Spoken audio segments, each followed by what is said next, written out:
A very good evening and welcome to UBC News Tonight on this 27th day of November 2024. I'm Lorraine Masika Kazimoto and my colleague Yusuf Senyumo on sign language interpretation. We do welcome you to this news bulletin. And we start off with His Excellency President Yoweri Kaguta Museveni has hailed the brainchild behind the formation of the Ateker Reunion Festival, an annual event that brings together Nilotic-speaking tribes from Uganda, Kenya, South Sudan, Ethiopia and other neighboring regions. Now, speaking at the opening ceremony of this year's four-day event held in Soroti City, President Museveni noted that the Ateker Festival is a step in the right direction, emphasizing the need to prioritize peace, stability and integrity. We have the details. The four-day Ateker Reunion Cultural Festival officially kicked off in Soroti City on Wednesday, 27th November 2024. Upon arriving to officiate the event, His Excellency President Yoweri Kaguta Museveni began by inspecting the cultural exhibition where various tribes showcased their rich heritage. The Ateker Reunion has drawn participants from Uganda as well as neighboring countries like Kenya, Tanzania, South Sudan and Ethiopia. You are all most welcome to the Pearl of Africa to celebrate shared heritage, forge a path towards peace, prosperity and cultural renaissance. This type of celebration is likely to be the largest cultural gathering in Uganda's history. Through cooperation, we can transform challenges into opportunities and build a future that benefits all the Ateker people and their neighbors. Your Excellency, we have also urged the Ateker people to adopt new culture. New cultures embracing modernity without losing our identity. As we strive for progress, it is essential to adapt the demands of modern life while preserving our essence of our cultural heritage. Distinguished guests, including the former Prime Minister of Ethiopia, who is the patron of the Ateker, Haile Mariam Desalegn, the former First Lady of South Africa, the Kenyan Senate Speaker, among others, graced the festival. And we have to empower our youth. They are the future leaders of our community. Let us also provide them with the opportunities and support they need to thrive. We have to promote peace and unity in a world often marked by conflict. Let the Ateker people be a beacon of peace and harmony. The Ateker Reunion Festival serves as a key platform where participants showcase their cultural diversity while also providing a space to promote tourism. During the festival, the Ateker community and key stakeholders, including the youth, women and elders, will be provided with a unique platform and arena to continue conducting dialogues under the spirit of Pan-Africanism to reflect on their achievements, lessons learned, challenges. Here the communities share similarities in culture, lifestyle, language, customs and ancestry. East African Federation would have addressed both the issue of economic integration for prosperity and political integration for strategic security. Indeed, if that federation had taken off that time, we would never have had Idi Amin in Uganda. There was no way Idi Amin could take over here if we had a federation. Museveni emphasized the opportunity for Africa to set aside cultural and tribal differences, instead work together towards common goals. You, the Ateker people, as the Emormor was saying, you need to catch up with your colleagues in other parts of East Africa by working with the governments to create peace. Because when you the Ateker say, Ateker, we are brothers, we are what, you have been determined to finish one another. And I had to use a very big stick to stop you from finishing one another by disarming the Karamajong. He also noted that this is a better platform to steer peace and security within Uganda and beyond borders. Peace. We don't want to hear The governments must remove guns from here. We disarmed this Karamojong. We removed 41,000 guns. Can you imagine? In the other countries, Turkana, the Turkanas normally come here. I allow them to water in the other dam, Kobebe, but they come with guns. But I stopped them recently. Siliwafukuza nyinyi wa Turkana.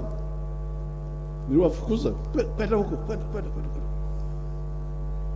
They try to come nitawapiga. So, remove the guns. Work for peace. This year's Ateker Festival is themed on fostering peace and unity for sustainable development in Ateker community. Robert Onyango, UBC News.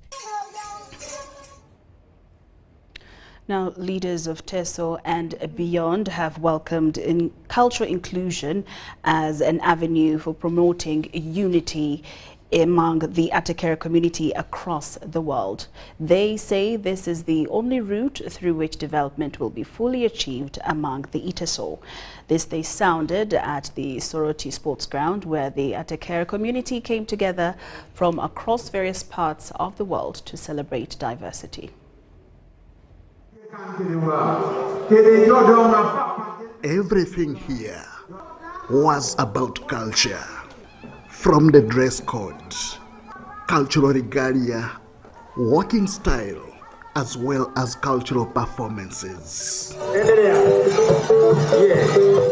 From Ethiopia, South Sudan, Kenya and Uganda, the Ateker community gathered here for purposes of reunion. The cultural performances were not just a sign of competition amongst themselves, but appreciation of diversity and heritage.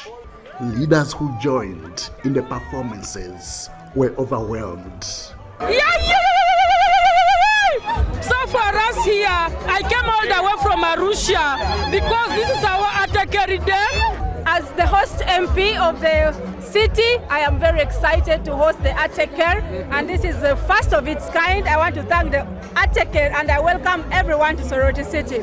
Now the Iteso here in Soroti have gotten to know that we have Ateker in Ethiopia, Ateker in South Sudan. We are very happy that Uganda, for the very first time, are hosting this festival. This is historic. They see this coming together as not just the beginning of the route to discovery, but an avenue for unity and development. And it is a new beginning for us to begin to work closely together, knowing that we are tied by a common heritage. It also promotes peace in the region, because once people are engaged in productive activity, then they cannot engage in conflict. And this brings us together as Ateker people, and we are very, very grateful for the first time it has happened here in Teso. Not even the rain could stop the various cultural groups from displaying what they know best. Uganda's Karimojong and Iteso, Kenya's Turkana, as well as other performing groups from Ethiopia and South Sudan were all present. To the leaders, the event is just more than cultural performances. Perhaps if we had realized it earlier, we wouldn't have been fighting ourselves. The government of Uganda, together with Ateker, are in one accord. Today has been a very wonderful and lovely day, a time that we have all been praying for. Graced by Uganda's President, Yoweri Kaguta Museveni, the engagements amongst the Ateker continue up to Friday. Henry Okrut, UBC.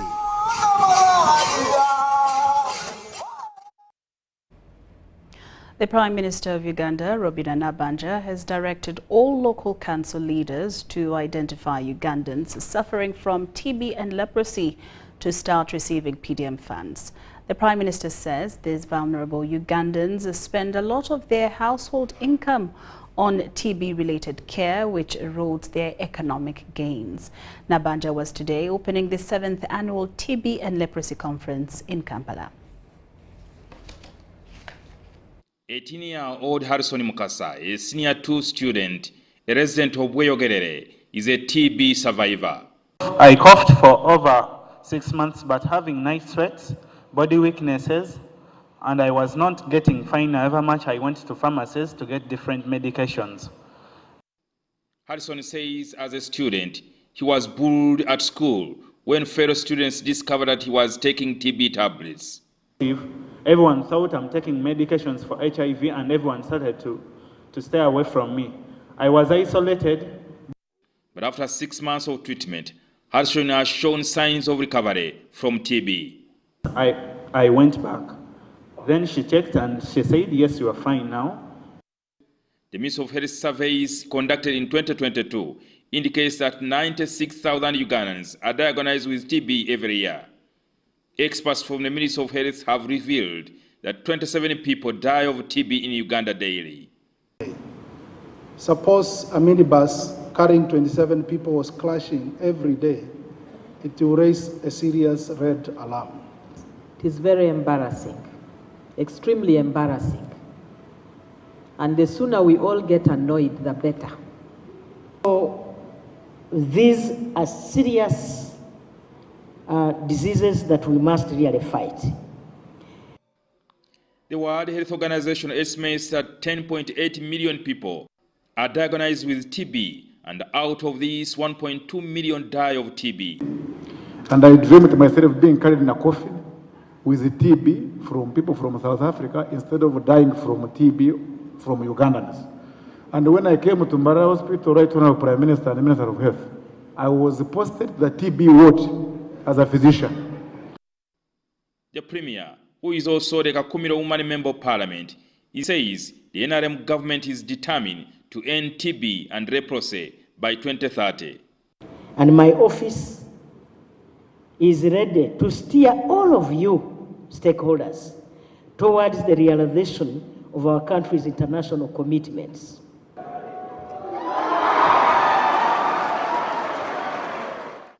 Nabanja, who was today opening the 7th annual TB and leprosy conference at Myonyo's Peak Resort, wants local council leaders to identify Ugandans suffering from TB and leprosy to start receiving PDM funds. So with the powers given to me by the Constitution and the President of the Republic of Uganda, I direct all leaders, households affected by TB, leprosy, and other poverty-associated diseases, and target them to benefit from wealth creation programs such as PDM.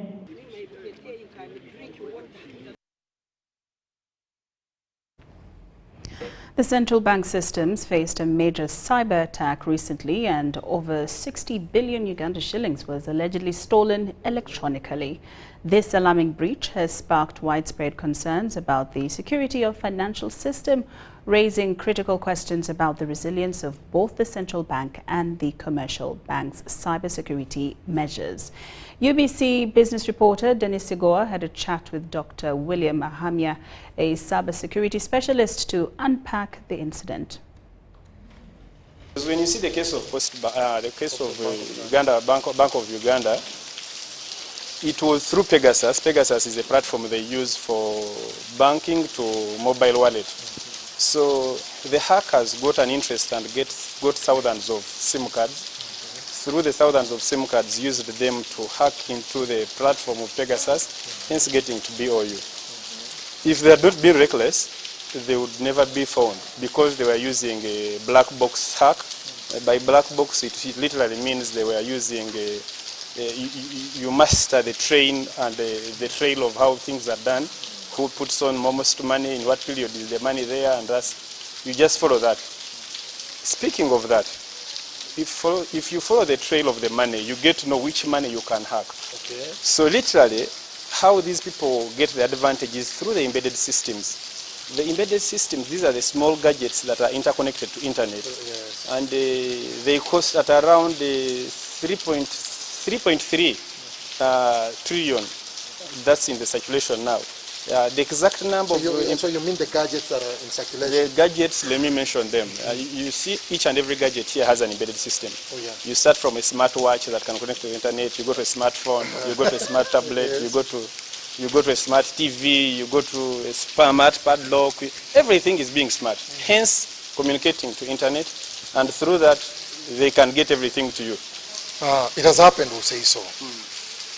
Is there a cost to worry for me and you, the citizens of this country? Because when you get to hear that the Bank of Uganda has been hit, now you start getting worried. How safe is my money on mobile money? Should we stop buying the smartwatches? I can see you have one, I also have one. So what is the next course of action from your perspective? I will give you an example, a live example in my culture where I come from. There is a saying that a kid was saying, you're scared of going home to sleep because your father is a drunkard. Nevertheless, you have to look for ways to sleep. So we just have to be conscious and know how we are operating. We are protected by the regulations and all that. If your money is lost, we can go back and get that money.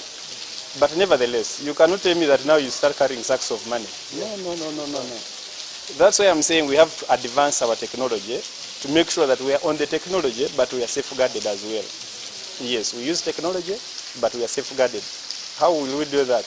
As a country, we have to embrace the technology and the cyber security. We have to do more training. We have to do awareness.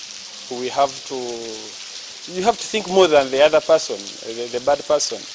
At the end of the day, when you have more training, you have more advanced, you have done a combination of different campaigns with different countries and different tech gurus. We are good to go. All right, thank you so much, Doctor, for your time. Now, flooding in Pakwach has claimed the life of an engineer from the Uganda Rules Authority, with many more feared dead.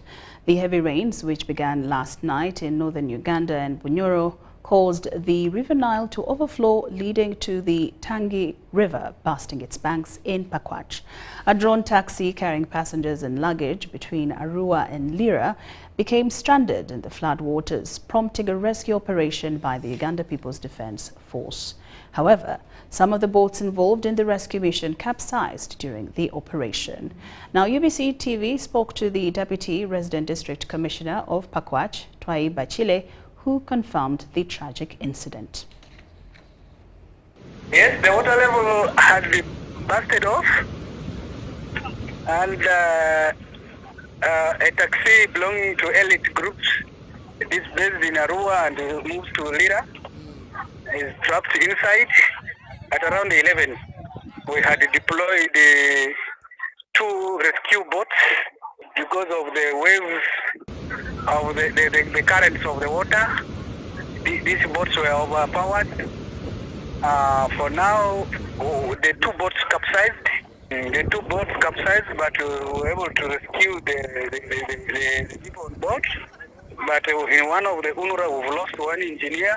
So how many fatalities have we? We're not so sure because the communication between the people inside the rescuing and us is cut off. So fatalities, what we are well aware is 1 from UNRWA. Is this the stretch at Tangi? Absolutely, the same stretch from Tangi. But now this time, it is from the T-junction up to the last point the other side. Now, what is happening to people who are going to Kampala and those from Kampala coming? Now, from Arua to Kampala, they are safe. But Gulu, this diversion of Karuma. Yes. Had diverted Gulu, Jumani, Moyo, Amuru, Omoro, I think some towards using this Tangi road.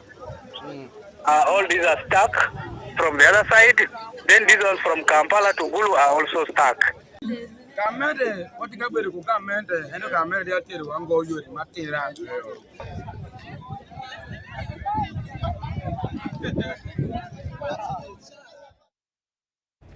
Now, more floods continue to terrorize other parts of the country, as reported in Nabuyonga in Mbale in this detailed report.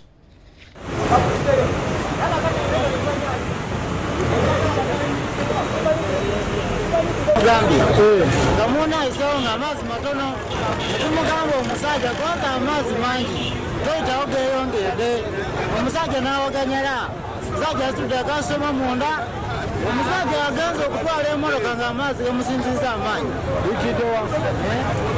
omusajja amazzi ne gamukuba ne gamuuza ku mabbali era kyagulondooza n'akiriira eyo abantu tebasala kuva mu tawuni eno era tebasala kudda mu tawuni amajja gatendereko naye tusaba gavumenti etuyambe omulundi ogwo ekyaliwo bakiraba buli wamu bakiraba kalombe buli wamu bakimanya ebalina omulundi guno okubeera nga kiddamu kitukewo azibadde 10 awo funye essimu ng'egamba nti ku Nabiyonga Rise ne ku Nabiyonga River waliwo flooding ebaddewo so nenziruka mangu nekubira abapoliisi babeerewo okutaasa abantu baffe lwakuba ffe nga security kiri kyakuvunaanyizibwa nti tuprotectinga abantu baffe n'ebintu byabwe so enkuba etonye nnyingi nnyo enkulu eyo nesindika amazzi ne gakka eno mu Mbale City ne gakozinga omuzungu kyayita flooding ku river Nabiyonga almost kizeemu ng'ekyali luli naye ku luno tusiima Katonda nti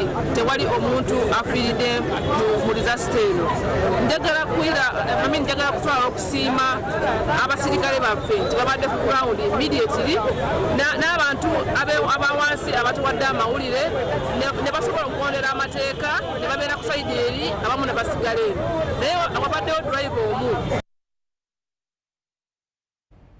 The Intergovernmental Authority on Development has launched the Regional Refugee Engagement Forum in Kampala, an initiative aimed at enhancing refugee participation in policy making and development across the IGAD region. Fatia Alwan, IGAD Director of Health and Social Development, emphasized the region's commitment to inclusivity and resilience, noting that IGAD countries host some of the world's largest refugee populations.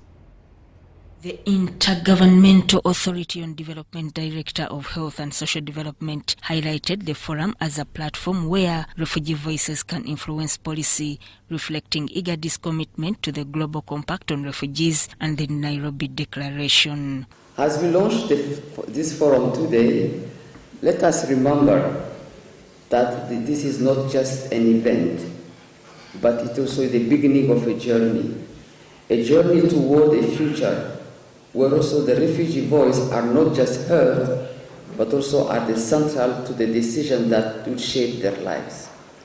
Together we can transform the refugee narrative from one of the vulnerability to one of the resilience opportunity.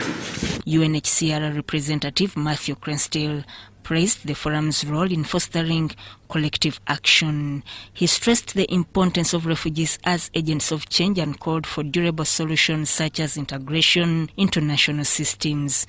UNHCR has for many years recognized that refugees are not just beneficiaries of relief, they can be agents of change, leaders, contributors to the societies they are part of when they are empowered and included in solutions domains. The inclusion of refugee voices in policy making and planning is not just the right thing to do, it is the smart thing to do. Refugees bring first-hand knowledge of their needs, aspirations, and the barriers they face. Their insights are critical to shaping the solutions that are both effective, sustainable, and humane. Sweden, a key partner, reaffirmed its support for IGAD's efforts. Sweden welcomes the establishment of this Refugee Engagement Forum as a space for refugees to actively participate in the implementation of the IGAD policy framework on refugee protection. We believe that by promoting meaningful dialogue and collaboration between refugees, governments, and development actors, we can achieve better outcomes for refugees and host communities. The forum marks the beginning of a journey towards resilience and cooperation, aiming to transform the refugee narrative by amplifying their voices and fostering regional solidarity. Much remains to be done. Quite powerfully, data shows that as in 2022, new displacement continued to outpace available solutions, including returns. Host countries of large refugee populations have voiced frustration at what they see as the international community's failure to deliver on their promises. Sudat Kaye, UBC News. The Parliamentary Committee on Environment and Natural Resources has faulted the Minister of State for Privatization and Investment, Evelyn Anite, for unlawfully terminating the concession agreement of Tibet Hima Mining Company. The report of the committee, presented by the chairperson, Ariko Habert, wants Minister Anite to take full political responsibility for unfair termination of the agreement of the Chinese firm, which was to develop Kilembe mines in Kasese district. The MPs want Minister Anite to resign after she contravened Article 119 of the 1995 Constitution. Minister Anite terminated the concession agreement on grounds that the Chinese firm lacked financial capacity to handle the project, being a motorcycle assembling farm. Thank you very much. The chairperson of the Parliamentary Committee on Environment and Natural Resources, Herbert Ariko, has presented the report on the investigations which led to the termination of the concession agreement between Uganda government and Tibet Hima Mining Company. The Chinese firm reached out to various authorities, including petitioning Parliament, describing that the termination of the concession agreement was unjust. Upon investigations, the MPs sitting on the Committee on Environment and Natural Resources, to the bigger extent, side with the petitioners. The Parliament session, chaired by Speaker Anita Among, was informed of the inconsistencies in the concession agreement despite government unfairly terminating it. During the investigations, the Minister of State for Investment and Privatization, Evelyn Anite, told the MPs how the Tibet Hima company was incompetent and lacked financial capacity to handle the project. Were they acting in their personal capacity or as ministers in charge of privatization? The MPs observed that Tibet Hima Farm was indeed a vehicle manufacturing company, contrary to what Minister Anite described as a motorcycle assembling farm. The report pins Minister Evelyn Anite for individually taking action on terminating the concession agreement without following the legal procedure of informing the Attorney General. This left Minister Anite up in the clouds, struggling to defend herself. Minister Anite was asked to present evidence to the House. I need to submit further that I actually consulted the Attorney General, and I will bring the evidence here. The report further seeks that Minister Evelyn Anite resigns from her position. My response to this is that I shall not resign even when I have gained enough capacity to be a private citizen, but I am not going to resign. The termination of the concession of Tibet Hima, according to Minister Anite, was also discussed in Cabinet and was in accordance to the law. According to Anite, on 5th July 2017, she constituted a winding-up commission consisting of 6 people, adding that her move instead saved the country. The committee notes that the appointment of a winding-up commission prior to the lapse of the notice of termination created impression of a predetermined conclusion that no amount of interventions would cure the defaults for which the termination notice had been issued. I actually expected to be given a medal by the committee for saving government of Uganda and the citizens of this country from robbery of 30,000 minerals of the people of Uganda. This is the future of our citizens. Tibet Hima Company secured a 25-year concession agreement, which was later reduced to 15 years, to revive the mining works at the Kilembe mines in Kasese.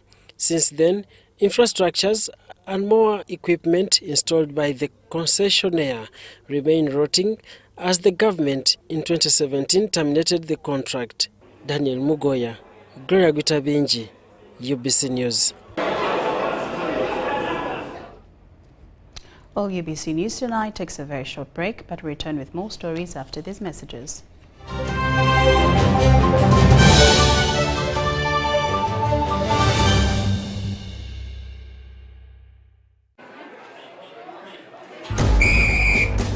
To be a winner, it requires that you exceed all the limits of mankind and womankind. But when you play with MTN Momo, winning is easy. Simply get your phone and use the Momo app or dial *165*3#, enter merchant code, enter amount, enter your Momo PIN and pay. Congratulations! Your stomach is full and now you stand a chance to win mobile money with MTN Momo.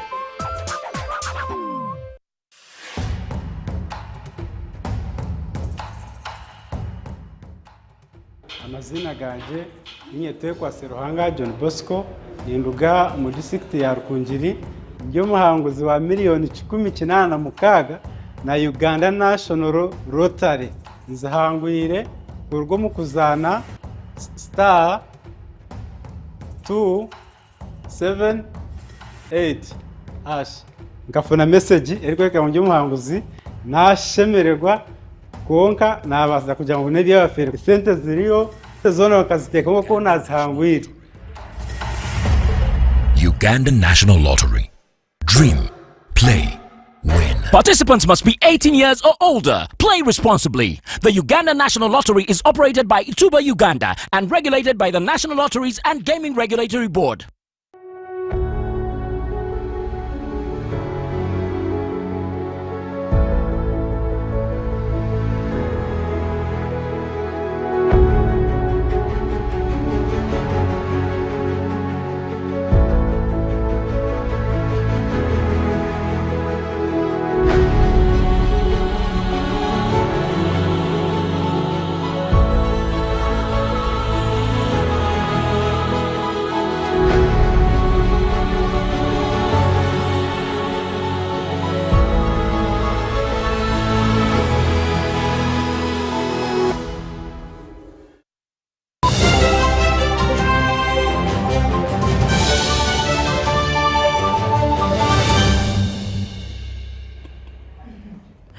Welcome back from that break. We're glad that you're still with us here in UBC News Tonight. Now, in more news this evening, consultations on the proposed Real Estate Bill 2024 intended to regulate unethical behavior among real estate dealers has kicked off during the first public engagements on the real estate stakeholders' proposed regulation of unethical behaviors, acquisitions, developments and running of the real estate business by uncouth persons. Take a look. So it's going to deal with the major aspects that have been deterring people from investing in real estate. That is unethical behavior, speculation, substandard developments, among other practices. The real estate industry in Uganda has been operating unmanaged and regulated. This has caused numerous challenges such as unprofessional practices and fraud, which have often caused financial losses to many. To address such issues, the Ministry of Lands, Housing and Urban Development came up with the proposed draft Real Estate Bill 2024. A parcel of land and structures that are permanently attached to that land, that makes it real property. During the first public engagements on the real estate bill, stakeholders made several proposals on refining the bill, among which included regulating unethical persons from being part of the industry, regulate acquisition, development and running of the real estate business. This law is working in tandem with the physical planning laws, with the valuation laws and all those other entities that govern real estate. So it is a law that is going to make sure from the onset of acquiring real estate to development, to management and to sale, we have a streamlined ecosystem of real estate practice, and I think that's what we need to invest to attract proper investment into this sector and to make sure we thrive. In attendance were representatives from ministries, real estate developers, landlords and land agents. Participants asked the ministry to incorporate laws that enhance transparency and protect clients from fraudsters. Several recommendations were also made. We would say promote investment in the real estate sector, but that one we shall also get some feedback from the drafters. The public consultations are crucial towards fostering a transparent and thriving real estate sector in Uganda. The ministry has also reaffirmed its commitment to ensuring that the Real Estate Bill 2024 is inclusive. Susan Naonga reporting for UBC TV. President Museveni has commended Ugandans living and working in Southern Africa for addressing challenges hindering African development. He emphasized that Uganda offers significant economic potential for them to invest in and benefit from. The speech was read on his behalf by State Minister for Finance, Henry Musasizi, during the second convention of the Confederation of Ugandans in Pretoria, Southern Africa. The Confederation unites Ugandans from Botswana, South Africa, Zanzibar, Namibia, Eswatini, and Lesotho to celebrate unity and discuss national development. The second convention of Ugandans in Southern Africa, COSA, was held under the theme celebrating Uganda's excellence on development solutions. President Museveni addressed various issues concerning Africa's development and Uganda's progress through State Minister for Finance, Henry Musasizi. I commend the leadership of COSA for their far-sighted efforts to address a profound challenge that has hindered African progress for generations.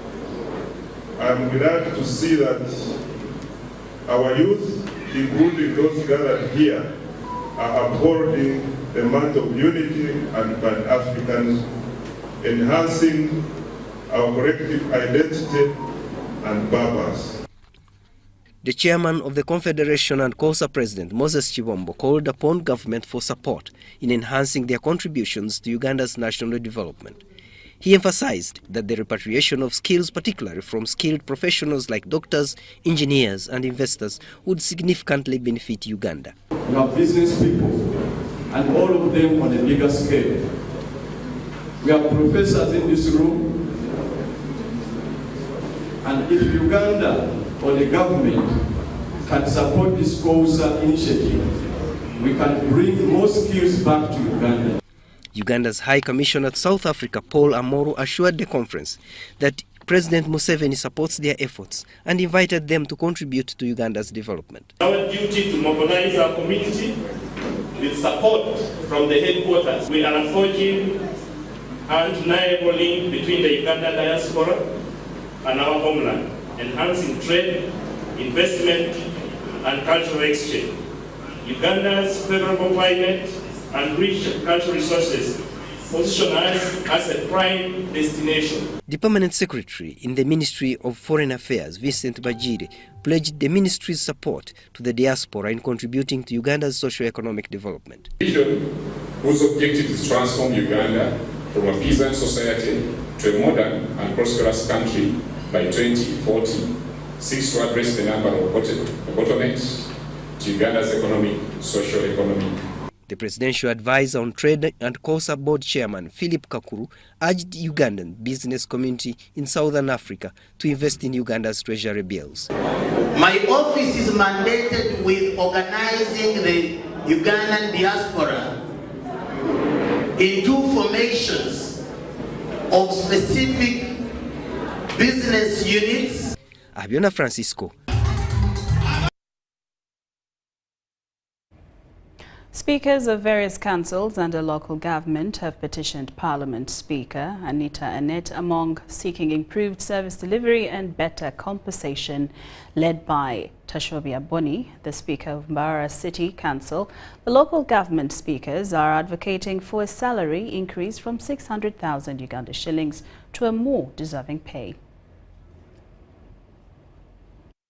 Speakers and deputy speakers from all urban councils in Uganda, including cities, city divisions, municipalities and town councils, have formally petitioned Speaker Anita Among, demanding a salary increase. They currently receive 600,000 shillings. For the town councils now and the municipalities and divisions, they're getting the small area of 80,000. Some of them get 105. You know, it is not even balanced.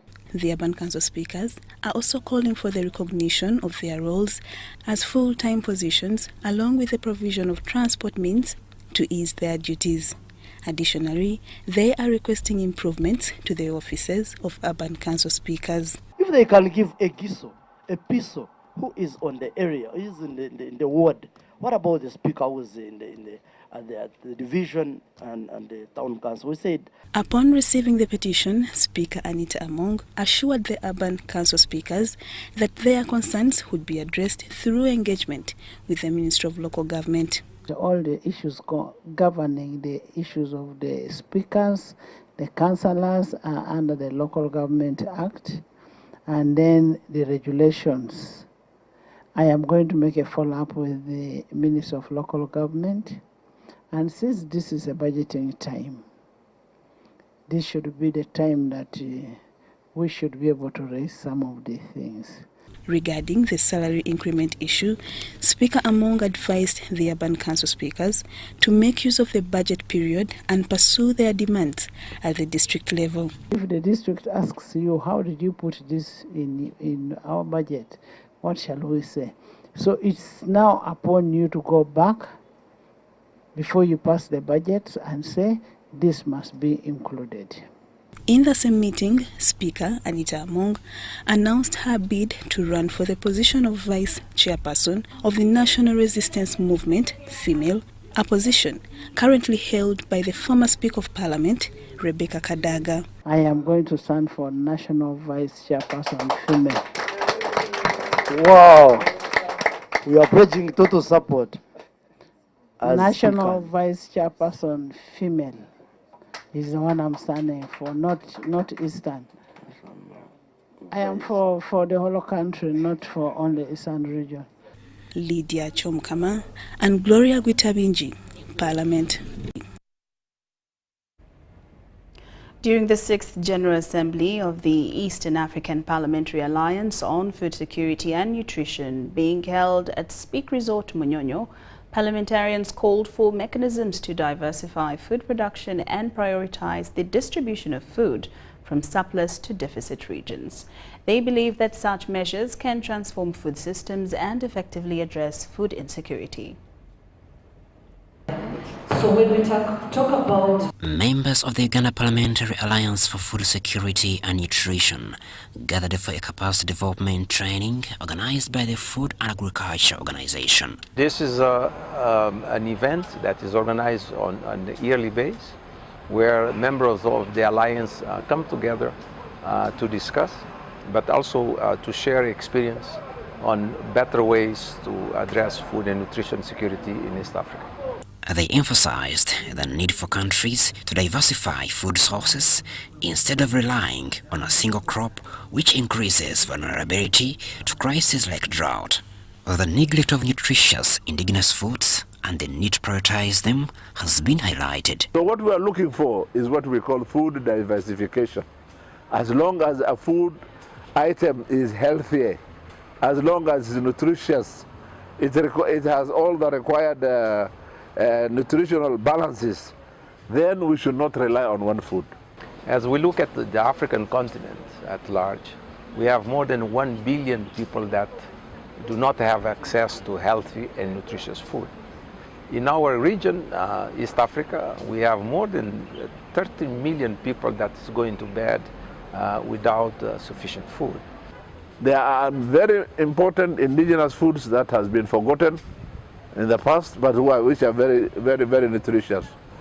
And we are now encouraging to make sure that there is diversity. In every country there should be diversity. That's one thing. He also noted inefficiency in food distribution, where food surplus in some regions often goes to waste, while other areas face scarcity. In the same country, a small region can become highly, can produce a lot of food, but that food even rots in those areas. We are not able to move them to the other part of the country or to the neighboring country where that food is required. So it's very important that there is systems, there are laws and regulations to make food move from one point where it is abundant to where it is scarce. This annual event, initiated in 2019, rotates among the 10 member countries, including Rwanda, Uganda, Kenya and Ethiopia, among others. Last year's assembly was hosted by Kenya. Whenever we meet, we reflect on the best practices that each member state is implementing as far as parliamentarians are concerned on issues to do with food and nutrition security. More needs to be done to ensure that the agriculture sector is resilient, that produces enough food to everyone. Crispus Arinitwe, UBC News. Thank you, Crispus Arinitwe. The National Council for Higher Education has proposed the inclusion of a governing body for all institutions under its regulation and no awarding of a provisional license before applying for charter. Instead, a letter of interim renewal once should be given. The recommendation was revealed during a consultative validation meeting with the Education Policy Review Commission at Chamboko. The meeting for National Council for Higher Education with Education Policy Review Commission follows nationwide consultations and public hearings where concerns were raised about National Council for Higher Education's mandate, particularly in licensing, registration, regulation and role differentiation. We pointed out the need to strengthen National Council by enhancing their capacity in terms of finances as well as staffing. We are 56 and we are supposed to have 125 staff. It cuts down on the efficiency. The National Council for Higher Education has flagged professional bodies like the Law Council for straying into its jurisdiction. It has come into attention that a Law Council entered into MOUs with some higher education institutions to teach law programs, contrary to the legal programs cited. The Law Council has, for instance, advertised 14 universities they have accredited to teach law, which contradicts with the National Council for Higher Education records. You could have a program that may not perhaps merit the status, the accreditation status that students, unsuspecting students, may end up enrolling on without consulting, in this case, for example, the regulator. So I think we need to review the laws and harmonize mandates to eliminate the conflict. And indeed, there are some universities that are currently under compliance watch by the National Council for Higher Education. But because of the right to a fair hearing, we sit them down, highlight the areas that they need to address. And if this is not done, then the first step is to issue them with a notice of intention to revoke. In the past few months, there have been about 3 universities under this, what I would call a compliance watch. Crispus Arinitwe, UBC News. Inspector General of Government Betty Kamya has decried the profound impact of corruption on Uganda's growth and prosperity, saying if not checked, will continue to undermine the country's development agenda. Betty Kamya remarked this in her keynote address on the state of corruption in Uganda. What is the collective pathway at Inception meeting for the Enhancing Corruption Perceptions in Uganda project, organized by Transparency International.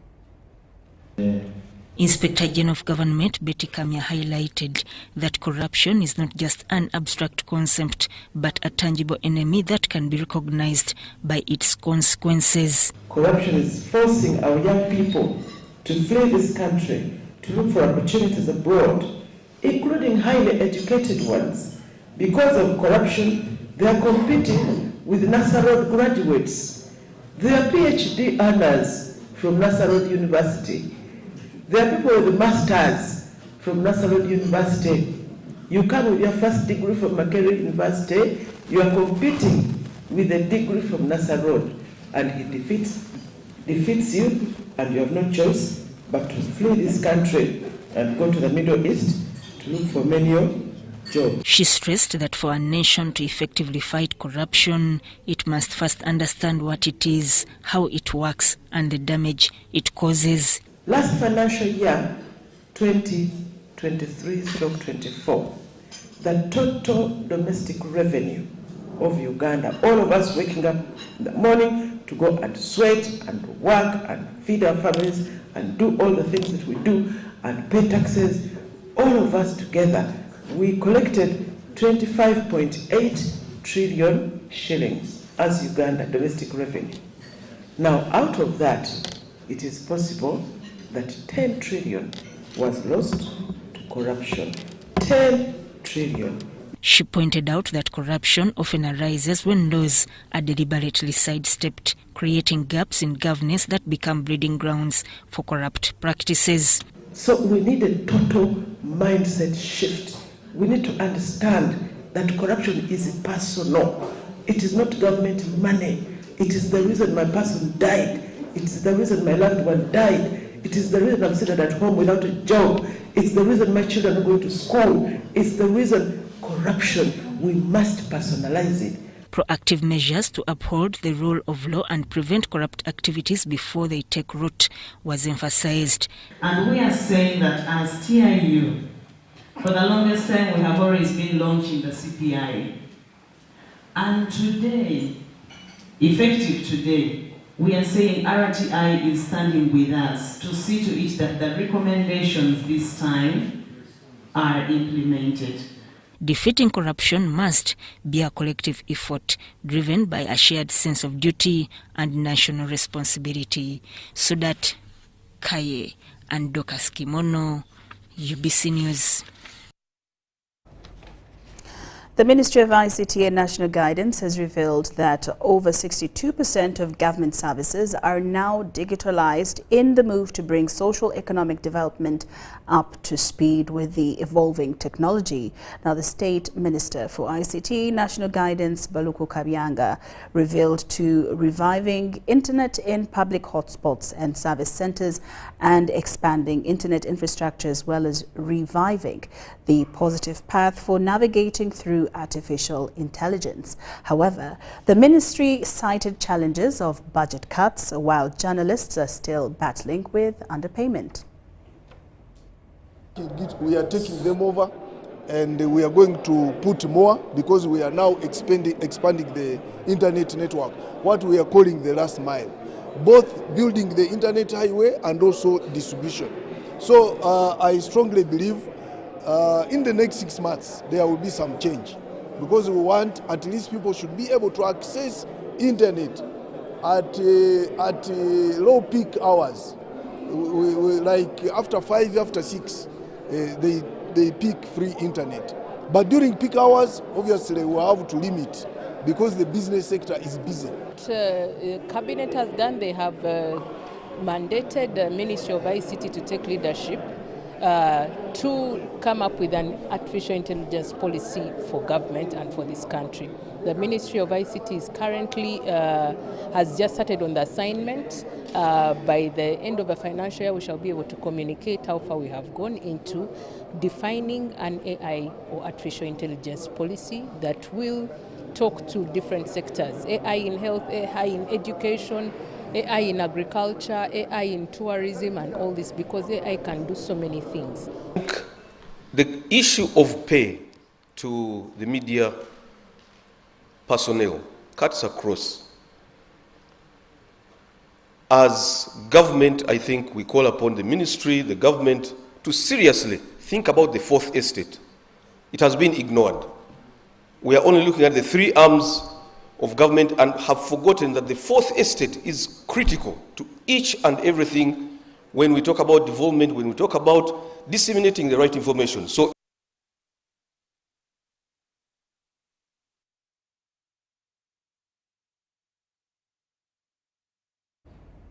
UBC News Tonight. Now, the value of agricultural exports registered a tremendous growth from US dollars 1.678 billion in financial year 2020-2021 to over 2.5 billion US dollars in financial year 2023-2024, attributed to the increased volumes of coffee, dairy, fish and maize exported. This was revealed by Bright Ramirama, the Minister for Animal Industry, during the Agricultural Sector Implementation Status Commitments.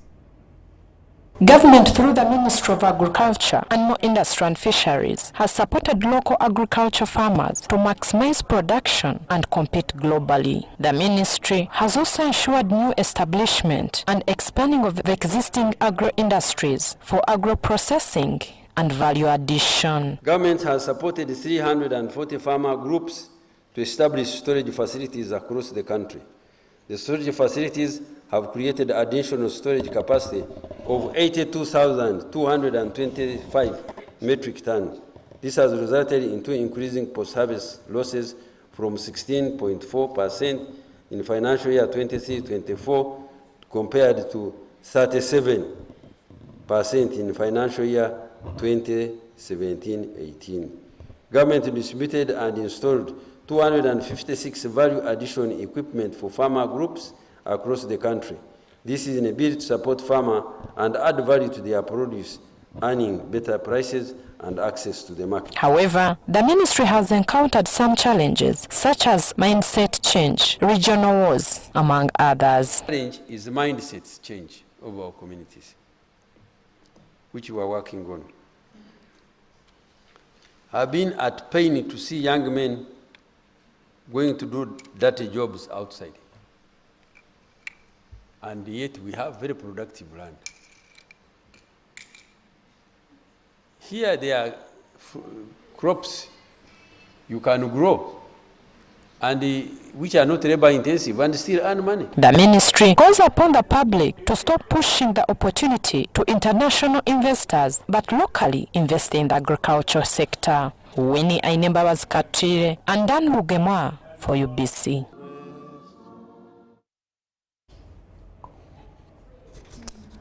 All right, we're taking a very short break, but return with business news.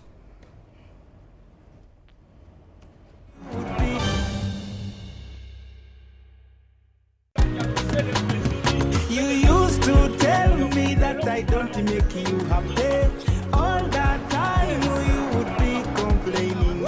I'll call you every day, yeah, yo, baby, don't know. You can now get all the Chibuzi out with MTN voice bundles. Call all networks, Kubei Dondoro. Buy a 25-minute voice bundle for only 1,000 or buy any daily voice bundle of your choice. Dial *100*21# and select daily or use the My MTN app. When we talk together, we are unstoppable.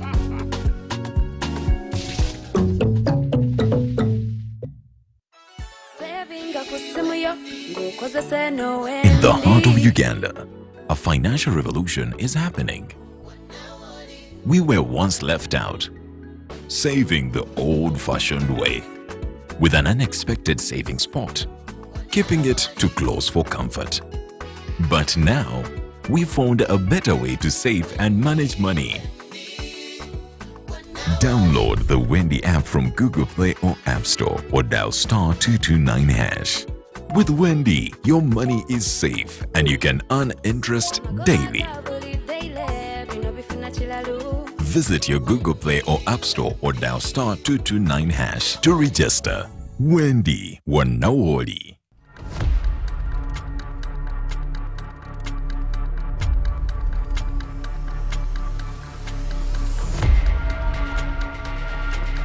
Uncle Mo, hasibi koja tukwasa. Vayo na wasaje batusonyi. Chikakasi. Vayo.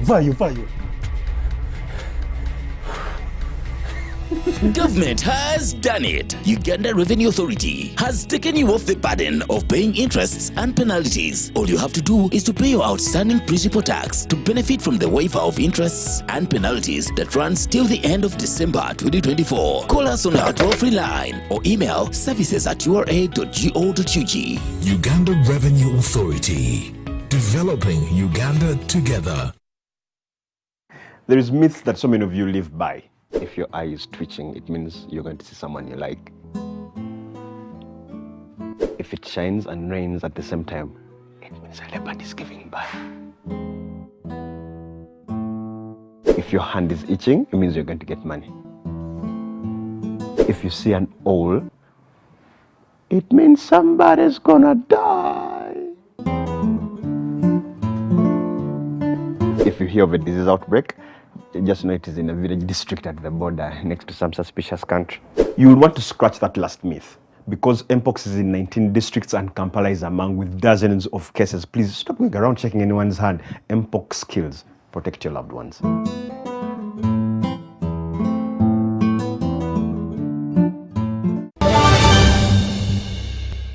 to you by download the Wendy app from Google Play or App Store or dial *229#. Wendy Wanawori.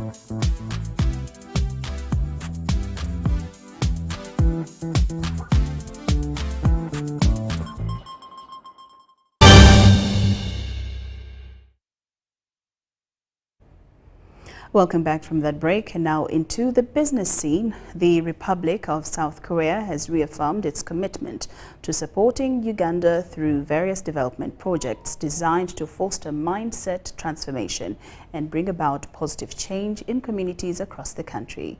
This message was delivered in a speech by the president of the Samal Udong Center in South Korea, Kim Gwan-lee, led on his behalf by Fred Lee at the National Leadership Center in Mpiji.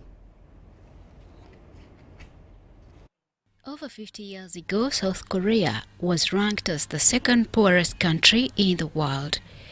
This changed dramatically with the introduction of the Smaudong movement, which transformed the nation into one of the world's leading economies. The president of the Smaudong Center in South Korea, Kim Gwang-lim, believes Uganda can similarly benefit from the SMU program, improving the nation and enhancing the quality of life in communities. His message was delivered at the opening of a week-long workshop for SMU groups from various districts held at the National Leadership Center in Mpiji. I firmly believe that this transformation can also be realized in Uganda through your effort. Your dedication and commitment will bear fruit, passing on a better nation, a brighter future, and an improved quality of life to your descendants.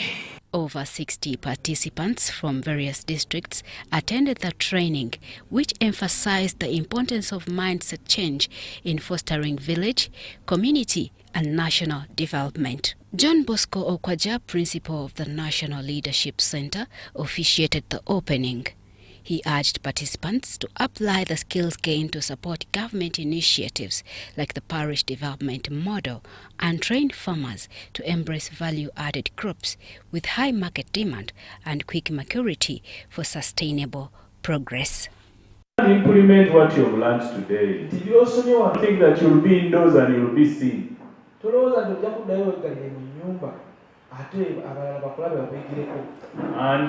this support is for community development. President of SMU Uganda, Engineer Ian Cheine, called on youth to join SMU programs, emphasizing their role as future leaders. That's why I'm encouraging you, as people who are studying and training and learning about Semaundong, to go and bring on board the younger people. I'm happy to see that some younger people are now starting to join us. And I think that is a very good direction, and it's a sign that SMU will continue even after we have gone out of this. He encouraged them to engage in commercial agriculture, focusing on crops such as bananas and fast-growing vegetables to ensure a prosperous future.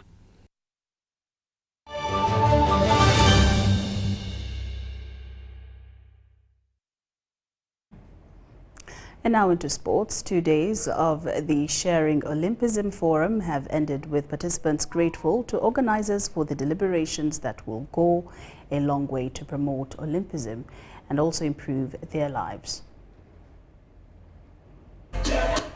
Participating in the Sharing Olympism Forum 2024 at Kaboja International School, Buziga, was a transformative experience for participants. It enabled them to connect with fellow youth sports personalities and leaders while fostering collaboration. It's something that we need to take on from as National Olympic committees. It's not all about the athletes, not all about the medals. It's about the understanding of Olympism by people who may not understand the sport well. They're the ones who can explain this better to the communities. And I hope we'll take on this as NOC of Uganda, Lesotho, and Kenya to make sure that debate falls part of our Olympism promotion. The discussions had dwelt on many subjects, notably values of Olympism and their significance, vital role of youth in improving Olympism, and the true spirit of sport. The impact of Olympic values on shaping this generation and opportunities within the Olympic movement, plus the subject of harnessing sport as a tool for positive change in Africa, were also deliberated on. The participants, including some from Game Connect and organized in teams engaged in debates, quizzes, essay, public speaking, and poetry. This experience has really been fun. It has been uniting because we've engaged with other countries, and this has really given me hope that even refugees have people who care about them out there. It has really created me the dream of my life. I have engaged in different things. It contained debate, quiz, poetry, essay writing, public speaking, and I've engaged in debate and poetry. This has really given me an experience. They also shared perspectives on Olympic education's role in promoting peace, unity, and social change, while gaining insights into best practices for advancing Olympic values in their communities. The participants also developed leadership, communication, and teamwork skills through interactive sessions and expanded their networks with peers and experts in Olympism. The forum was blessed with participation from Kenya that sent 5 participants and Lesotho that had 11 people. So we talked about Olympism. It's amazing basically to know that something that is part of our everyday lives in Africa, basically in our countries, in our villages, is actually a very big part in Olympic Games, and throughout all people it actually affects everybody on earth. There's the body, the will, the mind, there's respect, friendship and excellence, which we're trying to implement to better the world and create a better generation for the future. Several Uganda schools like Kaboja International, Gombe SS, Kawempe Muslim SS, Bishop Cipriano Kehangire and Budo SS also took part.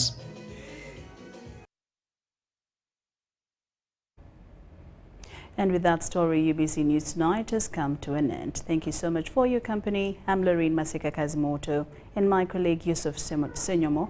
On sign language interpretation, we do bid you farewell and good night.